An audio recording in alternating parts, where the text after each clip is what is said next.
आज मी पुण्यात घरगुती कार्यक्रमासाठी आलेली आहे आणि काकडे मॅडमच्या आणि आता एक व्यापाऱ्यांच्या कार्यक्रमाला पण जात आहे. तर छान वाटतंय पुण्याला येऊन.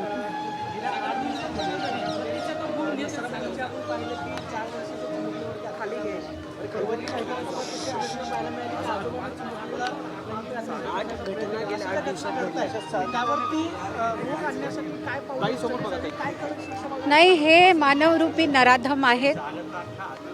हे जे क्राईम्स आहेत याला माफी नाही आहे आणि कठोरातली कठोर शिक्षा या लोकांना तर मिळायला पाहिजे. पण आपल्याला ॲज अ फॅमिली युनिट, कुटुंब म्हणून खूप सतर्क राहणं जरुरी आहे. कारण खूपदा आपल्यातलेच लोक आज हे करतायत, खूपदा आपल्या विश्वासातले लोक हे करतायत. आणि दुसरं, जसं आम्ही सुरुवातीला पण चालू केलं होतं मॅडम बरोबर, पण जसं स्कूल्समध्ये गुड टच बॅड टच जे छोटे छोटे कोर्सेस होतात किंवा जे मॉरल एज्युकेशनमध्ये जसं सांगतात, गुड साईड बॅड साईड पण एक वेगळी असते. ते आपल्याला लक्षात घेऊन अशा लोकांना एकदम दूर ठेवणं आणि तुरुंगात ठेवणं खूप जरुरी आहे. यासाठी ॲज अ फाउंडेशन पण आम्ही एक हेल्पलाईन चालू करतोय. त्याच्याद्वारे पण कोणालाही काउन्सिलिंग पाहिजे असो किंवा मदत कोणत्याही प्रकारची ते आम्ही देऊ आमच्याकडनं. पण ज्या पद्धतीने कायदा आणि सुव्यवस्थेचा प्रश्न निर्माण झालाय राज्यामध्ये, सीएम सलग गृहमंत्री आहेत, तुम्ही सांगाल का हे थांबलं पाहिजे? कारण थांबायलाच पाहिजे आणि आपल्याला सगळ्यांना ह्या लोकांना बॉयकॉट करून आपल्याला ह्या लोकांच्या मागे जे विक्टिम्स आहेत त्यांच्या मागे ठामपणे उभं राहणं जरुरी आहे, खूप जरुरी. सरकारला सल्ला देईन की चुकूनही ही लोक बाहेर नको यायला. चुकूनही म्हणजे ती कठोरातली कठोर शिक्षा डिझर्व करतात आणि त्यांना ती मिळायला पाहिजे लवकरात लवकर. पण जर बघितलं तर राजा छत्रपती शिवाजी चित्रपटानंतर छत्रपती शासनाची चर्चा सुरू झालेली आहे. अशा लोकांना चौरंग केली पाहिजे असे देखील सातत्याने सांगण्यात येते. तुमची काय भावना? पहा, माझं पर्सनल तुम्ही विचाराल, जे हे असे लहान मुलांवर अत्याचार करतात त्यांना खरंच रस्त्यावर मारलं पाहिजे. मला खरंच मनापासून वाटतं. पण फायनली आम्ही जगतो डेमोक्रेसीमध्ये. कायदा हातात नाही घेऊ शकत, इच्छा असली तरी त्यातही काही तोड असेल, आपण लोक मिळून काही करू शकतो तर आपल्याला पाहायला पाहिजे. पण आता वाटतं ही वेगळी गोष्ट, पण करणं किती फिजिबल आहे ही वेगळी गोष्ट आहे. पण या लोकांना सरकारने, पोलिसनी, ज्युडिशरीनी बिलकुल सोडायला नको आणि सगळ्यात कठीण जी शिक्षा असते ती त्यांना मिळायला पाहिजे. महिलांसाठी काम करता सुनेत्रा वहिनी राज्याच्या पहिल्या उपमुख्यमंत्री आहेत. तुम्ही अनेकदा त्यांना भेटतात.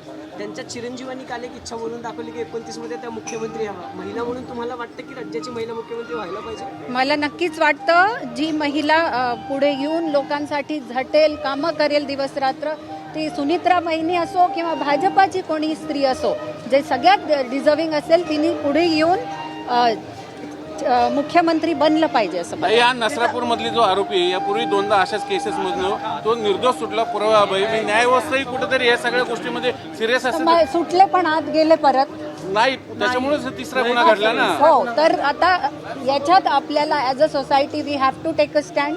I have taken a stand की या लोकांनी बाहेर निघालंच कसं, त्यांचं झालं निघणं कसं.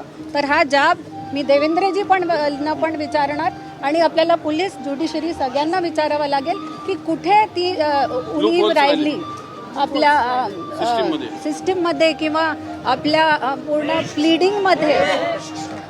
आपण जे प्लीड केलंय त्याच्यात कुठे उणीव राहिली की असं झालेलं आहे, ते स्टडी करून आपल्याला त्याचा पाठलाग करणं जरुरी आहे. शक्ती कायद्याची सातत्याने मागणी होती विरोधकांकडनं. शक्ती कायद्याची अंमलबजावणी होत नाही. मला वाटतं स्पेशली जे मी तुम्हाला म्हटलंय, जे लहान मुलांवर अत्याचार करतात त्यांना जो सगळ्यात जास्त कठोर कायदा असो तो पुढे येऊन त्यांच्यावर लागू केला झाला पाहिजे. बाळासाठी एखादा पाळणा, काय आशीर्वाद द्याल बाळाला? बाळासाठी एखादा पाळणा वगैरे किंवा आशीर्वाद बाळाला?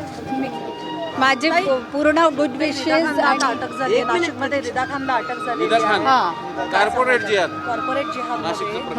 करण्यात आलेली आहे. ज्या प्रकारे आता कॉर्पोरेट जिहाद काय सांगाल त्याबाबत? मी तर एवढंच सांगेन की कॉर्पोरेट्समध्ये किंवा कोणत्याही दुसऱ्या लाईनीत पण कधी कधी असे प्रसंग घडतात. पण आता आपल्याकडे एक prevention of sexual harassment committee असते प्रत्येक कॉर्पोरेटमध्ये.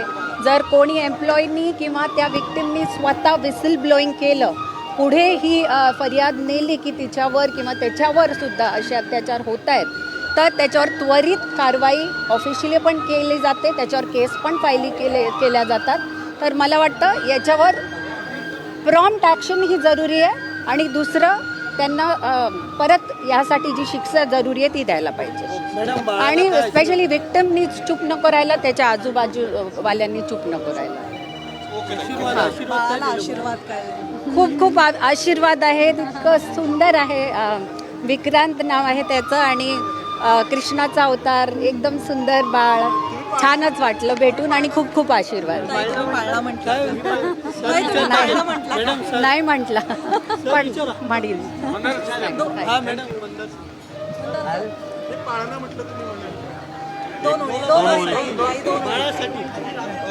मी फक्त बेस्ट विशेस दिले बाळाला आणि दीर्घायू आणि सुख समृद्धीचं आयुष्य मिळो अशी कामना करते.